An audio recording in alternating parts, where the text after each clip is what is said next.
Hello friends, my name is Christine Corso. I'm a PhD student at OISE U of T and I love knitting. I'm currently working on a tank top, but I'm going to show you today how to cast on and do a knit stitch, and using that you can make scarves, blankets, headbands. You can make anything really that's flat. Let's talk a little bit about what knitting is. These are all things that I've knitted, and you can see really clearly some of these fabrics have V's. Every single one of those V's is a knit stitch. So you can see here all the V's. And the backs of those V's are purl stitches. And the V's, if you can imagine, have like a little loop on the other end. That's basically how the fabric holds together. How the yarn creates the fabric is by looping through the V below, which creates the bumps of the purl stitch. So we're going to learn how to do a knit stitch today, which will create a purl on the back of the work that you're doing. And to do that, we're going to need some sort of knitting needles. So I have lots of knitting needles here. I have double-sided ones. These are for doing knitting in the round, doing hats and sleeves and socks and tubey things. But you can also work with like something like this that just has a stopper at the end, and you can work, for this reason, you can work with chopsticks. When I was teaching kids in elementary school, we would get them to bring in some chopsticks and just maybe sand them down with some sandpaper so that they had nice tips. I'm going to use these. These are chewed a little bit by my dog, but they're good. The bigger the needle you use, the bigger the holes you're going to produce. So you can see here that this was the needle that I used for this work, and the holes are pretty big, whereas this work would have been done with something maybe around this size, and the holes are a little bit smaller. You can also use different size yarns. So if we come over here to my treasure trove, we're going to use something nice and big so we can see it today. So this is a pretty chunky yarn, but you can also use really thin ones for doing more delicate things, and they'll drape nicely. So it just depends on what you want. You want your yarn to match the needle you're using, so thinner yarn, thinner needle. I'm going to pick up these big boys and some of this yarn, and we will teach you how to cast on. The first thing we need to do in order to knit is get a slip knot going. So for this type of cast on, you need to leave a little bit of a tail. So I heard once that it's about 3 times the length of the number of stitches you want. So let's say we're making a headband and we only want it to be like about this wide. We would need 3 times that length as our tail to cast on. If you want a scarf, you want it to be a little bit wider, whatever. So leave some length, and then you're going to wrap it around your hand and push through to create a slip knot. So again, that's wrap it around your fingers and then push a little loop through. Don't go all the way through, or that'll just be a regular old knot.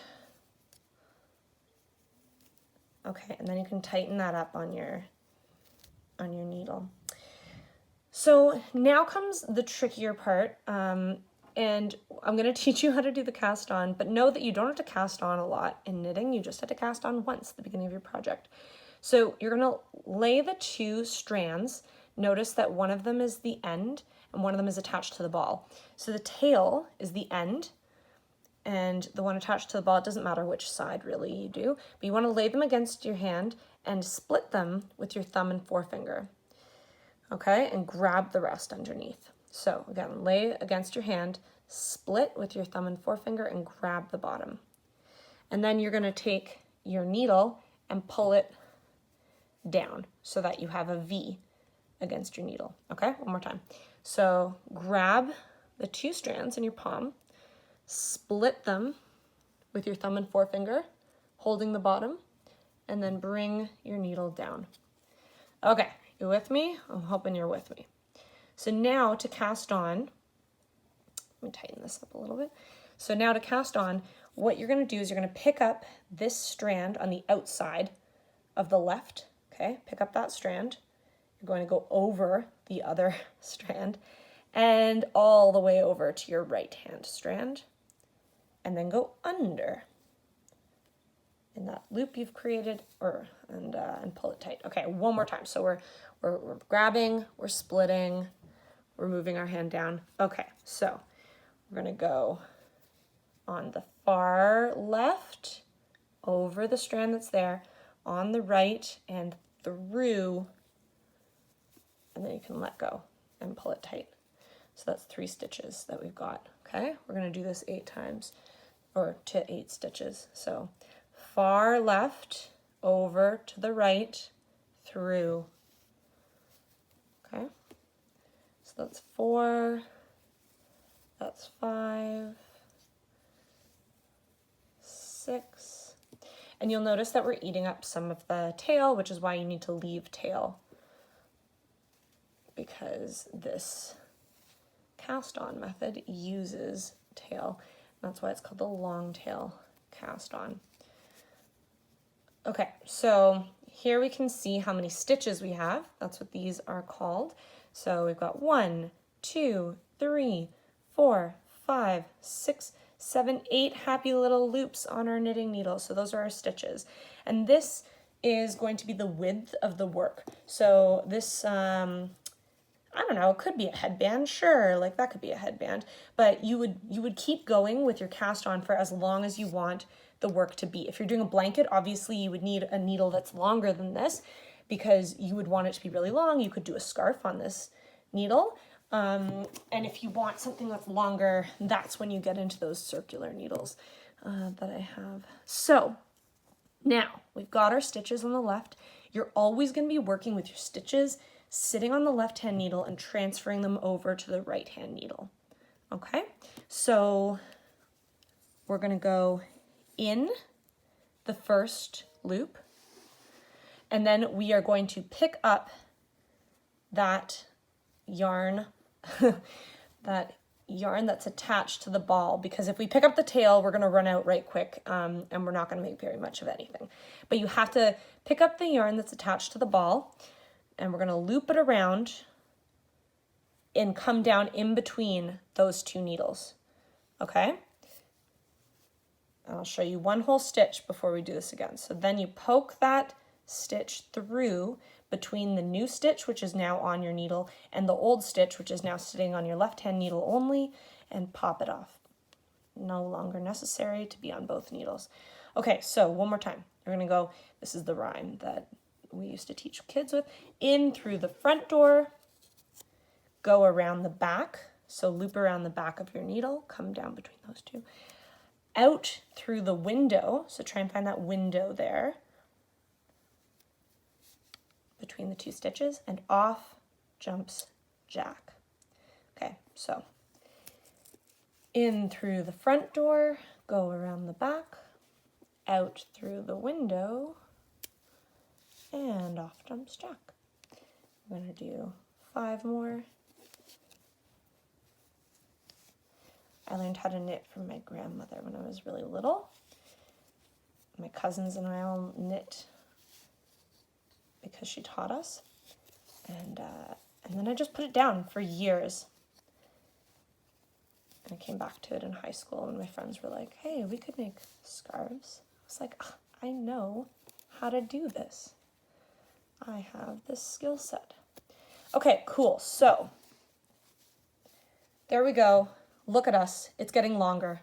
Can you kind of see how it's getting longer in this direction? This is the direction we're going to grow in. So eventually you would have something that would just be a long piece of fabric here.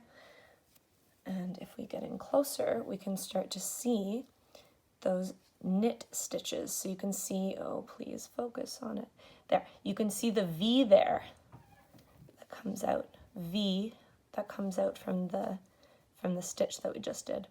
And on the back of this, you will see the bumps that are the purls from what we just did.